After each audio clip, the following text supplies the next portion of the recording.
नमस्कार, मैं हूं श्वेता सिंह। गुजरात के राजनीतिक इतिहास के इस चौथे अध्याय में आपका स्वागत है। अब तक हमने आपको गुजरात में कांग्रेस की सियासत का अंत दिखाया, बीजेपी की सियासत का आगाज दिखाया, लेकिन आज दिखाएंगे गुजरात की सियासत में नरेंद्र मोदी के नाम का आरंभ। गुजरात में भूकंप और सूखे के राहत कार्य में सुस्ती के कारण केशुभाई पटेल के खिलाफ नाराजगी बढ़ती जा रही थी और ऐसे में तत्कालीन प्रधानमंत्री अटल बिहारी वाजपेयी ने दिल्ली में संगठन की जिम्मेदारियों में व्यस्त नरेंद्र मोदी को फोन लगाया। ट्रांसफर ऑफ पावर हो रहा था और मैं श्मशान में आज तक के हमारे कैमरामैन गोपाल की श्मशान यात्रा में था।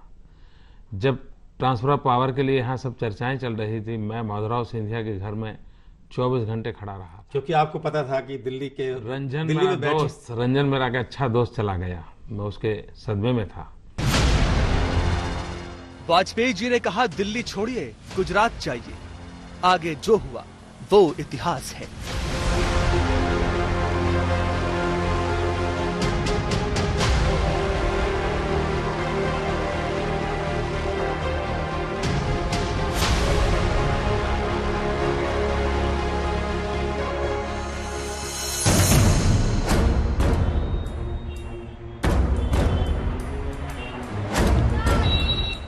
पर गुजरात में मान मनोवल का एक दौर अभी बाकी था। केशुभाई पटेल एक बार शंकर सिंह वाघेला के लिए कुर्सी का त्याग कर चुके थे। इस बार वो जिद पर अड़े थे। 5 अक्टूबर 2001 को नरेंद्र मोदी मदन लाल खुराना के साथ गुजरात पहुंचे और उसके पहले ही केशुभाई पटेल पार्टी को धमकी दे चुके थे कि इस बार अगर मुझे हटाया गया तो मैं राजनीति से संन्यास ले लूंगा। लेकिन ये भूकंप के बाद काफी सारी चीज राजनीतिक तौर के, सियासी तौर पे काफी सारे बदलाव आ गए थे और तब ये 2002 के भी चुनाव आ रहे थे गुजरात के विधानसभा के। तो जो केंद्र में भाजपा की सरकार थी और तब जो अटल जी थे, अडवाणी जी थे, उनको ये एक चिंता दोहरा रही थी कि कैसे हम लोग इसका एक रिवैल्यूएशन किया जाए और गुजरात में कैसे अभी इलेक्शन जा रहे हैं तो उसके पहले कैसे ये डैमेज कंट्रोल की जो बात है या फिर जो सरकार पे जो एक छवि हो गई थी वो कैसे बदलाई जाए। पर दिल्ली में सब कुछ तय हो चुका था। 6 अक्टूबर 2001 की शाम को पार्टी के विधायक दल की बैठक हुई। नरेंद्र मोदी के नाम का प्रस्ताव पास हुआ। अगले ही दिन यानी 7 अक्टूबर 2001 को नरेंद्र मोदी ने गुजरात के 14वें मुख्यमंत्री के तौर पर शपथ ले ली। नरेंद्र दामोदर दास मोदी ईश्वरना नामे सौगंध लઉં છું। ईश्वरना नामे सौगंध लઉં છું।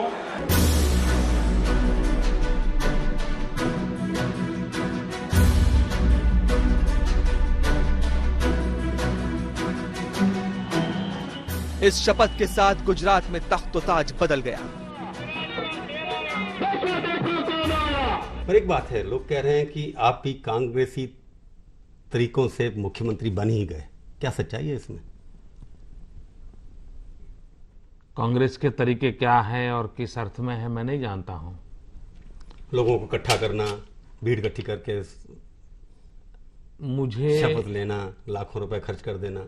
मुझे पार्टी के अध्यक्ष ने कहा है कि मुझे गुजरात जाना और प्रदेश अध्यक्ष और हमारे वहाँ के मुख्यमंत्री से मिलना। मैं गया, उन्होंने वहाँ मुझे बताया कि भाई कल विधायक दल की मीटिंग है, उसमें आप आ जाना।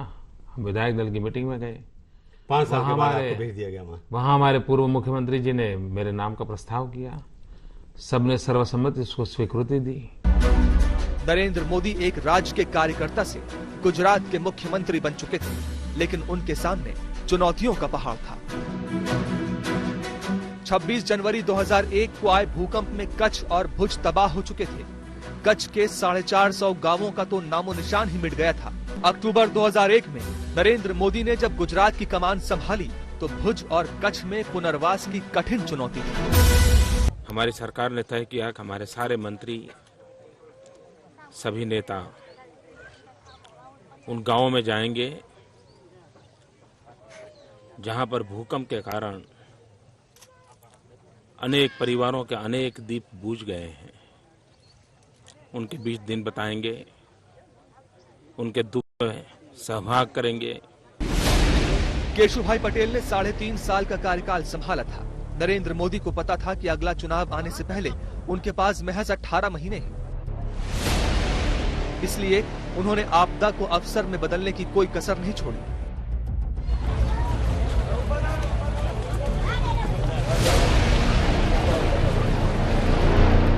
डेढ़ साल के दरमियान अकाल और भूकंप पीड़ित गुजरात की जनता को मरहम लगाने की जिम्मेदारी मोदी ने बखूबी निभाई।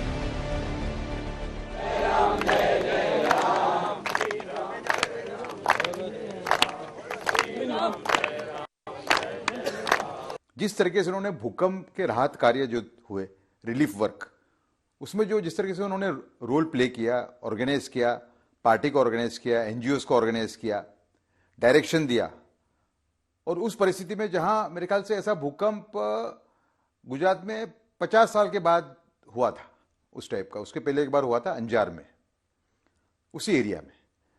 तो अपनी आयोजन शक्ति जो उनकी है, ऑर्गेनाइजिंग पावर, उसका पूरा डेमोन्स्ट्रेशन उन्होंने भूकंप के राहत कार्य का जो काम है उसमें दिया। उन्होंने एक बिस्किट बनाने वाली कंपनी के मालिक को फोन किया और कहा कि आप मुझे बिस्किट भेजिए कच्छ में। बोलिए कितना भेजूं? बोला 5 लाख। तो उन्होंने कहा कि मैं 5 लाख बिस्किट यहाँ भेजूं? बोला 5 लाख नहीं, 5 लाख टन आप बिस्किट भेजिए, क्योंकि यहाँ रोटी बोटी कुछ पके अभी होने वाला नहीं है। ये जो बिस्किट है उनसे कई बच्चे लोगों की जान बच सकती है। गुजरात में रात को खाते वक्त लोगों को बिजली नहीं मिलती थी। इस दाग को हटाने पर काम शुरू हुआ।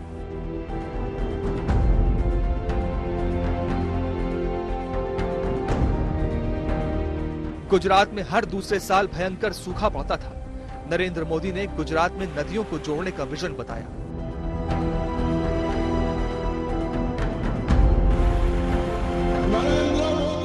मोदी ने काम की शुरुआत की और लोगों का भरोसा नजर आने लगा। नरेंद्र मोदी। लेकिन फरवरी 2002 में एक घटना ने गुजरात के माहौल को बदल दिया। अयोध्या से साबरमती एक्सप्रेस वापस लौट रही थी, जिसमें कार सेवक सवार थे। जैसे ही ट्रेन गोधरा पहुंचती है, दंगाई उसमें आग लगा देते हैं। 59 कार सेवकों की जिंदा जलने से मौत हो गई। इस घटना के बाद पूरे गुजरात में हिंसा की आग फैल गई।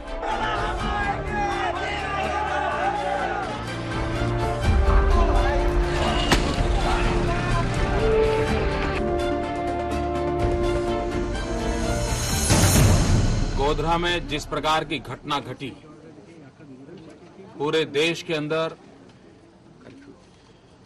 स्वाभाविक रूप से आक्रोश, शोक एवं गुस्से का माहौल बन गया था। 40 महिला और बच्चों को जला देना, 18 पुरुषों को जला देना, ये जघन्य कृत्य था। गुजरात दंगे का असर ये हुआ कि दिल्ली में एनडीए में दरार नजर आने लगी। एनडीए में सहयोगी चंद्रबाबू नायडू नरेंद्र मोदी पर एक्शन की बात करने लगे। रामविलास पासवान ने मंत्रीपद से इस्तीफा दे दिया। अटल बिहारी वाजपेयी के सामने ये संकट खड़ा हो गया कि मुख्यमंत्री को बचाने के लिए क्या वो प्रधानमंत्री पद की कुर्बानी दे दें। मैं आप सबके माध्यम से गुजरात की जनता को प्रार्थना करता हूं कि पिछले कुछ दिनों से जो शांति और सद्भाव का माहौल बना है, उससे हम और आगे बढ़ाएं।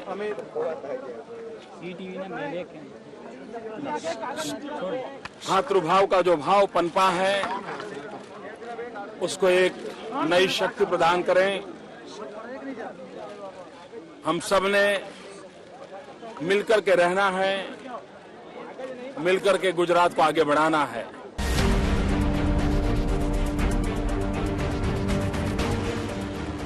2002 में गोवा में बीजेपी का वार्षिक अधिवेशन तय था और ये भी तय हो गया था कि नरेंद्र मोदी से इस्तीफा मांगा जाएगा। नरेंद्र मोदी ने जैसे ही इस्तीफे की बात की, अधिवेशन में माहौल बदल गया। पणजी अधिवेशन के बाद मोदी समझ चुके थे कि संगठन के स्तर पर अब उन्हें कोई चुनौती नहीं देने वाला। और कल जब कार्य समिति में राष्ट्रीय अध्यक्ष जी के भाषण के तुरंत बाद मैंने मेरा इस्तीफा पेश कर दिया, तो बाद में कार्य समिति ने रात को दोबारा बैठ करके इस पर सोचने का निर्णय किया और कल रात आदरणीय प्रधानमंत्री जी, आदरणीय गृह मंत्री जी, राष्ट्रीय अध्यक्ष जी, सभी वरिष्ठ नेता, पूरी कार्य समिति ने एक स्वर से मेरे इस्तीफे को ठुकरा दिया, मुझ पर एक विश्वास जताया। पॉलिटिक्स का एक वर्ग ऐसा चाह रहा था कि जो गोधरा का जो वाक्य है वो लोग भूल जाएं और गोधरा के बाद में जो मुसलमानों पे जो अत्याचार हुए हैं उसको याद रखें। तो इससे क्या हुआ कि नरेंद्र मोदी की जो इमेज है वो एक विक्टिम के रूप में लोगों के सामने उभर के आई। लोगों को ये लगा कि भाई इस व्यक्ति की कोई गलती नहीं है, तो पूरा देश उनके साथ में हो गया, गुजरात तो उनके साथ में था ही। तो जब उन्होंने कहा कि मैं इस्तीफा देता हूं तो उसके सामने एक मतलब पूरी बीजेपी पार्टी भी प्रेशर में आ गई थी, जो मूलतः लोगों का प्रेशर था। इसलिए जुलाई 2002 में ही उन्होंने विधानसभा को बर्खास्त करने का फैसला कर लिया। लेकिन चुनाव आयोग ने यह कहकर नरेंद्र मोदी की उम्मीदों को झटका दे दिया कि राज्य के हालात अभी ठीक नहीं हैं। आखिरकार चुनाव आयोग ने ऐलान किया कि दिसंबर 2002 में गुजरात में चुनाव होंगे।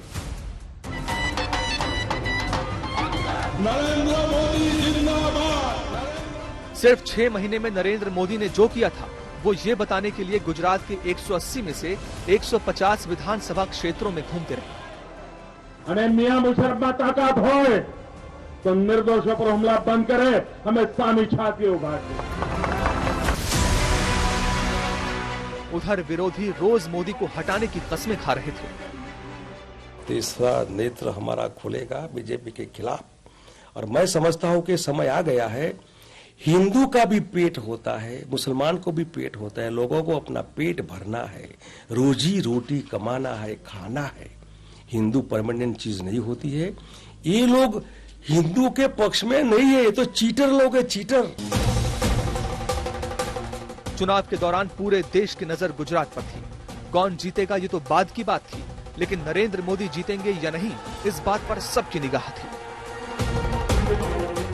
22 दिसंबर 2002 बीजेपी को 182 में से 127 सीटों पर जीत मिली।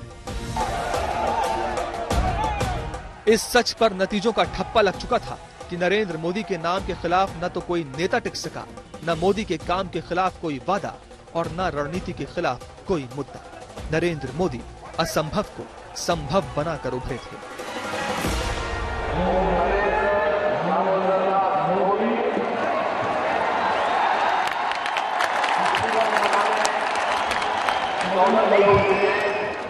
मुझे एक पल भी कभी भी आशंका नहीं थी। जिस दिन शपथ समारोह हुआ था उसी दिन से मैं आश्वस्त था कि गुजरात के नागरिकों की अपेक्षाएं पूर्ण करने में भारतीय जनता पार्टी सफल होगी। और आज नतीजे दिखा रहे हैं कि आम आदमी की आकांक्षाओं पर भारतीय जनता पार्टी खरी उतरी है।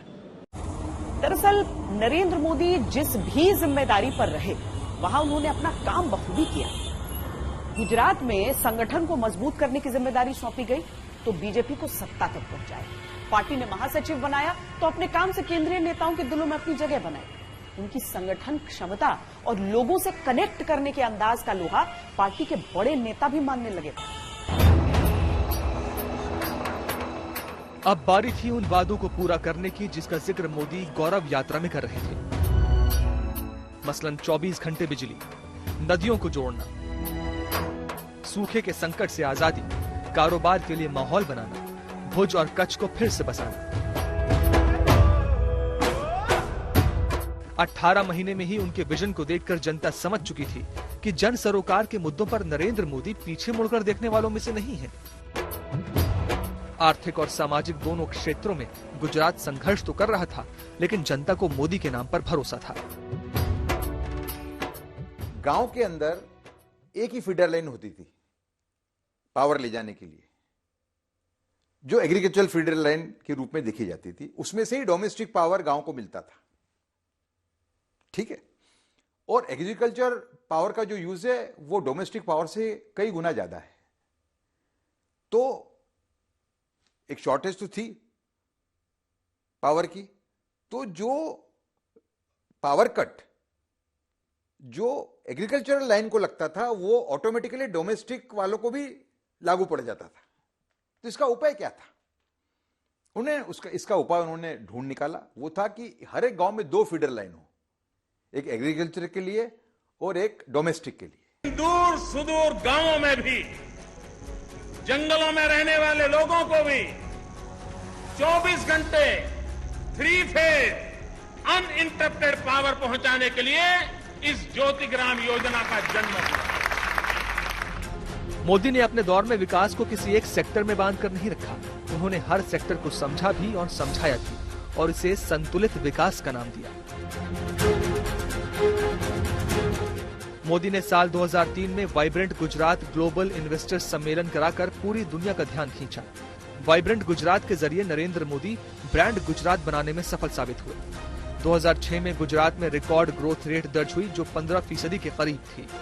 2003 में सिर्फ 9000 मेगावाट बिजली का उत्पादन होता था, लेकिन 2006 आते आते ये बढ़कर गुजरात में 20,000 मेगावाट हो गया। और उन्होंने वाइब्रेंट गुजरात का अंतर्राष्ट्रीय 3 दिवसीय उन्होंने वहाँ एक सम्मेलन किया, जिसमें सारे लोगों को बुला के वहाँ गुजरात की विकास के लिए, डेवलपमेंट के लिए, उस माहौल से गुजरात के लोगों को निकालने के लिए उन्होंने ये गुजरात वाइब्रेंट का उन्होंने जो 3 दिवसीय सम्मेलन किया। और उसमें ये है कि लगभग 55,000 रुपए के प्रस्ताव, 55,000 करोड़ रुपए के प्रस्ताव आए थे।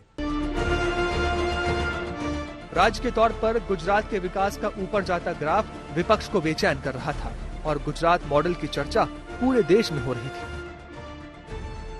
मोदी जी का बहुचर्चित गुजरात मॉडल, जिस पर 2014 को फोकस करके मोदी जी को आगे रखा गया।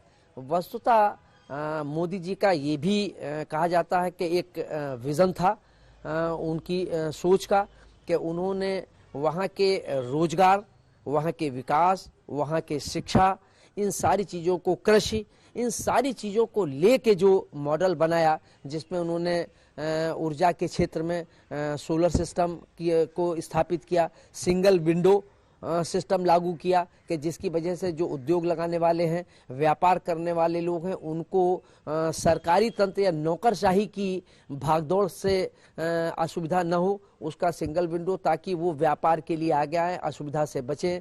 शिक्षा के क्षेत्र में, स्वास्थ्य के क्षेत्र में उन्होंने बहुत से काम किए। मोदी लोकप्रियता के शिखर को छू रहे थे। चुनाव का साल आ गया और पूरे भारत में पहली बार रैलियों में 1000 मोदी एक साथ नजर आ रहे थे। पूरे गुजरात में मोदी के चेहरे वाला मास्क मिल रहा था। पैसे देकर लोग खरीद रहे थे। मोदी नेता नहीं, स्टार हो गए थे। 2007 में गुजरात राज्य के गठन का 50वां साल था और मोदी तीसरी बार गुजरात के मुख्यमंत्री बन गए थे। नरेंद्र दामोदर दास मोदी ईश्वरना नामे सौगंध लઉં છું। बीजेपी को 117 सीटें मिली और 49.12% वोट मिले। कांग्रेस को 59 सीटों पर संतोष करना पड़ा और 38% वोट मिले। नरेंद्र मोदी मौजूदा राजनीति के असाध्य पुरुष हो चुके थे। उनकी चालें कोई भी नेता समझ नहीं पा रहा था। उनकी घेरेबंदी का जवाब कोई भी पार्टी खोज नहीं पा रही थी। मोदी के उदय की सुगबुगाहट उनके समकक्ष नेताओं की तलखी में भी दिख रही थी। साल 2010 की ही बात थी कि बिहार की नीतीश सरकार ने बाढ़ के लिए गुजरात की मदद राशि को लौटाने का ऐलान कर दिया। बहरहाल विपक्ष और सहयोगियों दोनों के निशाने पर रहने वाले मोदी 2011 तक एक नए सियासी प्रयोग में जुट गए। अपने जन्मदिन के दिन उन्होंने सद्भावना मिशन की शुरुआत की, 72 घंटे के अनशन के साथ। सभी धर्म गुरुओं के साथ साझा मंच, एक ऐसे नेता की तस्वीर पेश करने का प्रयास था जो सर्व स्वीकार्य था। 2012 में गुजरात विधानसभा चुनाव होने थे और एक तरह से ये चुनावी बिगुल भी था। लेकिन सद्भावना मिशन के मंच से ही बड़ा विवाद उठ गया जब नरेंद्र मोदी ने एक मौलाना की दी हुई टोपी पहनने से इनकार कर दिया। मैं अपीजमेंट पॉलिटिक्स का विरोधी हूं। ये जो अपीजमेंट के सिंबल है उसको मैं कभी फॉलो नहीं करूंगा। मोदी जी ने ये टोपी न पहन के वो सीधा सीधा ये संदेश देने की कोशिश की कि अब इस देश में तुष्टीकरण की राजनीति को ज्यादा आगे नहीं बढ़ाया जा सकता है। राजनीतिक विवादों से परे नरेंद्र मोदी लोगों के मन तक पहुंच रहे थे। अगस्त 2011 की अपनी कवर स्टोरी में इंडिया टुडे मैगजीन ने प्राइम टाइम फॉर मोदी के नाम से एक लेख लिखा। जब लोगों से पूछा गया कि गैर यूपीए सरकार का नेता कौन हो, तो 45% लोगों ने कहा मोदी। हालांकि इस समय तक बीजेपी के भीतर भी पीएम उम्मीदवार के चेहरे को लेकर आम राय नहीं थी। 2012 के चुनाव आए तो चुनौती चौथी बार सीएम बनने की थी। मोदी ने हर सीट पर जाकर प्रचार किया। जहां नहीं जा सकते थे वहां उनका 3D अवतार पहुंचा। जब नतीजे आए तो फिर एक बार मोदी सरकार बनी। नरेंद्र दामोदर दास मोदी ईश्वरना नामे सौगंध लऊ छू के। मोदी गुजरात के मुख्यमंत्री बने थे, लेकिन सवाल दिल्ली को लेकर पूछे जाने लगे थे। आपको दिल्ली आने से बीजेपी के भीतर कौन रोक रहा है? सवाल पूरा हो गया? नहीं, मतलब हम लोग सवाल करते हैं तो शेर वाला भाई मैं दिल्ली में बैठा हूं, देखो तो अगर किसी ने रोका होता तो कैसे बैठता। ये दिल्ली है भाई, मैप पे दिखाओ प्रसंग को। मैं दिल्ली में हूं, मुझे किसी ने नहीं रोका। मोदी के बढ़ते कद और उनको लेकर बदलते परसेप्शन का ही नतीजा था कि जिस ब्रिटेन ने 10 साल तक उन पर पाबंदी लगा रखी थी, उसने नरेंद्र मोदी का कूटनीतिक बहिष्कार खत्म कर दिया। मोदी के आलोचक उन्हें कट्टर हिंदुत्व के चेहरे के तौर पर प्रोजेक्ट करते रहे, लेकिन 10% की रफ्तार से बढ़ रही गुजरात की अर्थव्यवस्था और भ्रष्टाचार के लिहाज से उनका बेदाग रिकॉर्ड उनका दूसरा ही पहलू पेश कर रहा था। वो हिंदू हृदय सम्राट भी थे और बीजेपी के विकास पुरुष भी। साल 2013 नरेंद्र मोदी अब केवल गुजरात की बात नहीं कर रहे, वो 125 करोड़ हिंदुस्तानियों की बात कर रहे थे। गांधीनगर से दिल्ली को साधने की कोशिश कर रहे थे। मोदी कांग्रेस की क्षमताओं को चुनौती दे रहे थे। नरेंद्र मोदी गुजरात से बाहर निकलने की कोशिश कर रहे थे और विरोधियों के चेहरे सूख रहे थे। जितने लोग आपको पसंद करते हैं, आपके लिए तालियां बजाते हैं, उतने ही लोग आपसे खौफजदा भी रहते हैं, आपसे डरते भी हैं। उनको चिंता होती है अगर मोदी आ गया दिल्ली, न जाने क्या होगा। अभी भी आपको एक यूनिफाइंग फिगर के तौर पे नहीं देखा जाता, ऐसा आप क्यों मानते? मेरे रोजमर्रा के जीवन में, मेरे काम करते जीवन में जिनसे मेरा सीधा संबंध आता है, उसमें मैंने अब तक ऐसी कोई अनुभव नहीं किया है, अब तक नहीं किया है। अब फिर भी मुझ में कुछ कमी हो तो मेरे ध्यान में आएगा तो खुद सुधार करूंगा, कोई ध्यान में लाएगा तो भी सुधार करूंगा, क्योंकि अल्टीमेटली मुझे समाज का काम करना है, लोगों का काम करना है, मुझे लोगों को साथ लेके चलना है। आवश्यकता है एक प्रॉपर लीडरशिप की, एक विजन की, एक ऐसा देशभक्ति का झाड़ बढ़ जाता है। मित्रों, नरेंद्र मोदी ने मार्च 2013 में आयोजित इंडिया टुडे कॉन्क्लेव में इस सवाल का जवाब भले ही कुछ भी दिया हो। सब जानते थे कि भारत की राजनीति एक ऐसे रास्ते पर निकल चुकी है जहां परामर्श बदल रहा है, मुद्दे बदल रहे हैं, चर्चा बदल रही है और चेहरा बदल रहा है। कोई मुझे बताएं कि इस वर्तमान सरकार ने कुछ अच्छा करने का निर्णय किया हो और कोएलिशन पार्टनरों ने परेशानी पैदा की और उसके कारण नहीं हुआ, ऐसा कुछ है क्या? ऐसा नहीं है। और इसलिए मित्रों, अगर आपका इरादा नेक हो और आप लोगों की भलाई करना चाहते हो, तो मैं नहीं मानता हूं कि आपके कोई साथी पक्ष आपको छोड़ करके नहीं, ये अच्छा काम नहीं करने देंगे, ऐसा कुछ नहीं करेंगे। आज देश को समस्या करने के कारण कम है, न करने के कारण ज्यादा है।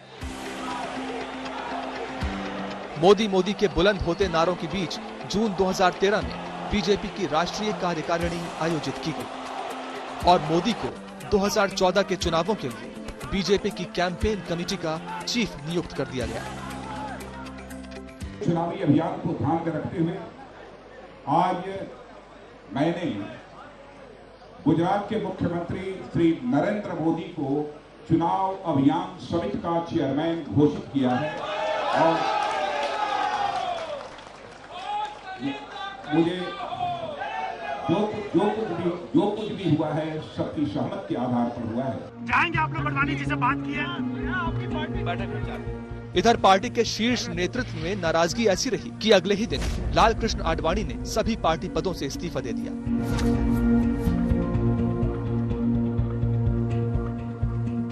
चूंकि आडवाणी जी चाहते थे प्रधानमंत्री पद के उनको प्रधानमंत्री पद का दावेदार घोषित किया जाए, वो उस पर पार्टी के लोगों में और विशेष रूप से मोदी जी का जो गुट था, उस गुट के लोग जो है मोदी जी को प्रधानमंत्री के रूप में देखना चाहते थे। शायद वो एक आपसी टसल रही। आडवाणी जी इतने आहत थे उस घटनाक्रम से कि उन्होंने एक और अपने ब्लॉग में उन्होंने यहाँ तक लिखा, महाभारत का जिक्र करते हुए कहा कि भीष्म पितामह सरसैया पर पड़े हुए थे और आज की हालत ठीक मेरी। उन्होंने एक कंपेयर किया, भीष्म पितामह से अपने को कंपेयर किया। कई बार लगा कि पार्टी में ही उनके खिलाफ हवा चल रही है, लेकिन मोदी ने हवा का रुख बदल दिया। सितंबर आते आते नरेंद्र मोदी को प्रधानमंत्री पद के लिए उम्मीदवार भी घोषित कर दिया गया। संसदीय दल ने यह फैसला किया है कि श्री नरेंद्र मोदी को आगामी लोकसभा चुनाव के लिए प्राइम मिनिस्ट्रियल कैंडिडेट के रूप में प्रोजेक्ट किया जाए। इस समय सारे देश में जो जनता का मूड है, उस मूड को देखते हुए और साथ ही साथ अपने पूरे कैडर की जनभावनाओं को देखते हुए भारतीय जनता पार्टी के संसदीय बोर्ड ने यह फैसला किया है।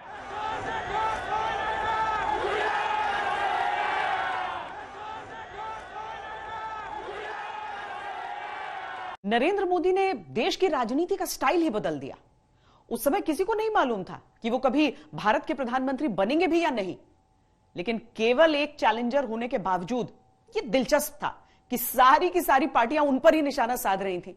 उत्तर प्रदेश हो या बिहार, कर्नाटक हो या महाराष्ट्र, विपक्ष में केवल जाति के आधार पर गठबंधन हुए। उन्होंने न तो जनता के सामने कोई नीति रखी और न ही कार्यक्रम। और नरेंद्र मोदी ने किसानों, बेरोजगारों, कारोबारियों, राष्ट्रीय सुरक्षा जैसे मुद्दों पर वोट मांगा। नतीजा यह कि जो पूरी चुनावी बहस थी वो इस बात के इर्द गिर्द सिमट गई कि मोदी लहर है या मोदी लहर नहीं है। को वायदा करता हूं कि इस 21वीं सदी में नरेंद्र मोदी देश के प्रधानमंत्री नहीं बनेंगे। लेकिन यहाँ आकर चाय का वितरण करना चाहते हैं तो हम उनके लिए कुछ जगह बना रहे हैं। मेरी कार्यकर्ताओं से प्रार्थना है कि आप गुजरात की राजनीति में नरेंद्र मोदी ने फेंके गए पत्थरों से सीढ़ियां बनाना सीख लिया था।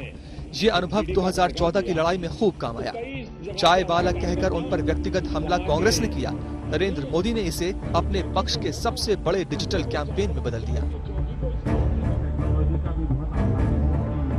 2014 लोकसभा चुनाव में चाय वाला मुद्दा दूसरे मुद्दों पर भारी पड़ने लगा। विपक्ष इसको लेकर बचाव के रास्ते तलाशने लगा। इस प्रकार की भाषा नरेंद्र मोदी को तो जैसे ब्रह्मास्त्र मिल चुका था। विपक्ष की जुबान पर जिक्र एक बार फिर गुजरात दंगों का है। मुझे पूरा विश्वास है कि यहाँ ऐसे तत्वों को आप कभी कामयाब नहीं होने देंगे जो जहर की खेती करते हैं, जो समाज को बांटने की राजनीति करते हैं।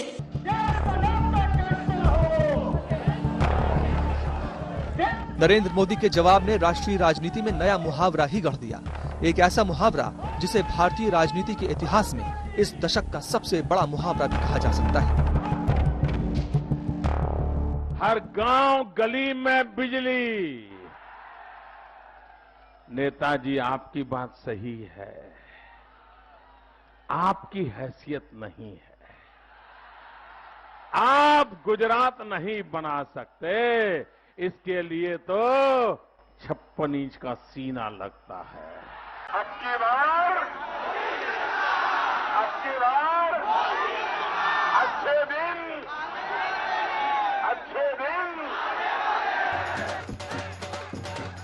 2014 लोकसभा चुनाव के नतीजे आए तो जनता ने अब की बार मोदी सरकार की मोदी की अपील पर मुहर लगा दी। अगर कुछ चला तो सिर्फ मोदी का करिश्मा। उन्हें ही लोगों ने सुना, उन्हें ही समझा और उन्हें ही चुना। 282 सीटों के अकेले बहुमत के दम पर पहली बार बीजेपी सत्ता में आई। कांग्रेस को सिर्फ 44 सीटों पर जीत मिली थी। कार्यभार, जिम्मेवारी,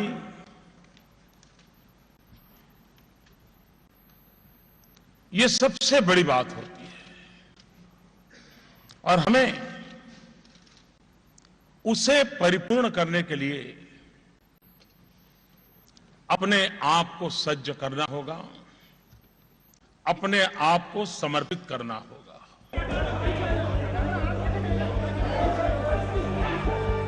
बीजेपी ने शुरू से ही इस लड़ाई को छवियों की लड़ाई में बदल दिया था।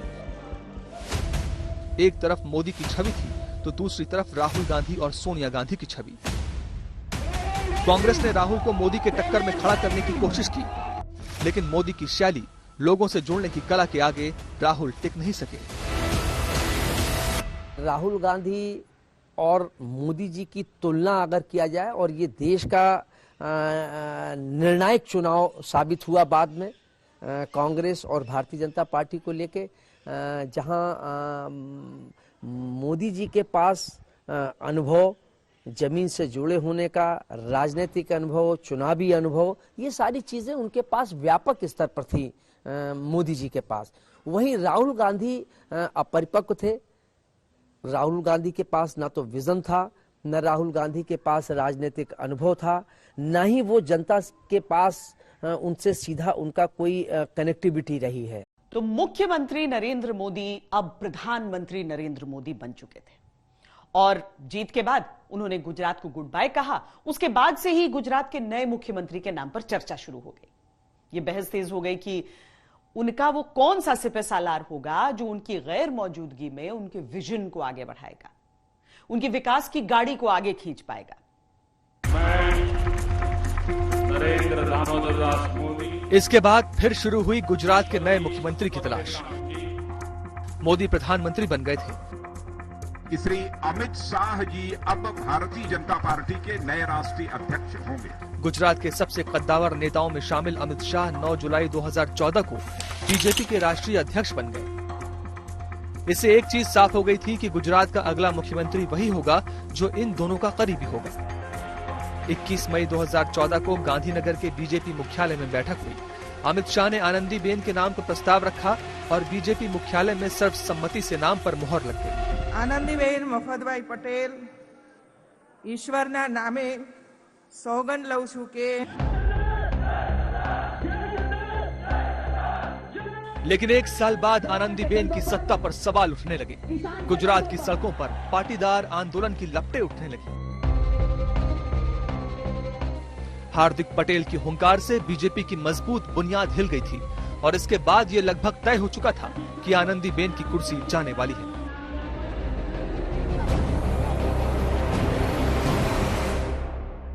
पाटीदार समाज में आनंदीबेन को काफी हद तक अपमानित किया गया। आंदोलनकारों ने, उन्होंने, समाज ने नहीं, समाज के जो बुजुर्ग लोग तो सब मानते ही थे कि आनंदीबेन की एक अपनी मर्यादा है सीएम के रूप में, लेकिन जो आंदोलनकार उस समय थे और वो काफी मतलब यंगस्टर्स थे, तो उन्होंने ये पूरी बदनामी या तो पाटीदार समाज को जो पिछड़ापन होने जा रहा है वो भी उनके खिलाफ कहा कि ये आनंदीबेन के हिसाब से ही सब कुछ हो रहा है, ऐसा उनके ऊपर मतलब एक दाग सा लगा दिया। पाटीदार आंदोलन, निकाय चुनावों में बीजेपी का खराब प्रदर्शन और फिर गुजरात के ऊना से निकली दलित आंदोलन की चिंगारी के कारण आनंदीबेन पटेल की कुर्सी चली गई। जय भाई कमनीतलाल रूपाणी 7 अगस्त 2016 को विजय रूपाणी गुजरात के नए मुख्यमंत्री बने। 2017 में गुजरात में फिर से चुनाव आए। 22 दिसंबर 2017 को एक बार फिर से विजय रूपाणी को गुजरात के सीएम का पद मिला। विजय रूपाणी जो थे 5 साल में काफी अच्छा काम किया है। कोविड के टाइम भी 2 साल रहे थे, तब भी अच्छा हुआ था। लेकिन जैसी पॉलिटिकली बात सुनने में आई थी कि पाटीदार फैक्टर भी काफी तब काम कर रहा था, तब भी काम कर रहा था कि पाटीदार फैक्टर भी नेतृत्व में आना चाह रहा था। विजय रूपाणी अगले 5 साल तक सीएम तो रहे, लेकिन यही वो दौर था जब कोविड आ गया। कोविड को संभालने में रूपाणी नाकाम हुए। अब बीजेपी को राज्य में मजबूत नेतृत्व की जरूरत है, जिसके दम पर अगली चुनावी नैया पार हो सके। बीजेपी ने एक बार फिर से पाटीदार वाला दांव खेला। 13 सितंबर 2021 को भूपेंद्र पटेल गुजरात के चुनावी समर में बीजेपी के नए सारथी चुने गए। 2022 के चुनाव में चेहरा तो भूपेंद्र पटेल ही है, लेकिन असली लड़ाई तो प्रधानमंत्री मोदी के नाम पर ही लड़ी जाएगी। सरदार के इस चौथे अध्याय के आगे क्या, यानी गुजरात का अगला सरदार कौन? इस सवाल के लिए चुनावों की तैयारियां चरम पर हैं। अभी के लिए हमारी इस पेशकश में इतना ही। देश और दुनिया की बाकी खबरों के लिए देखते रहिए आज तक।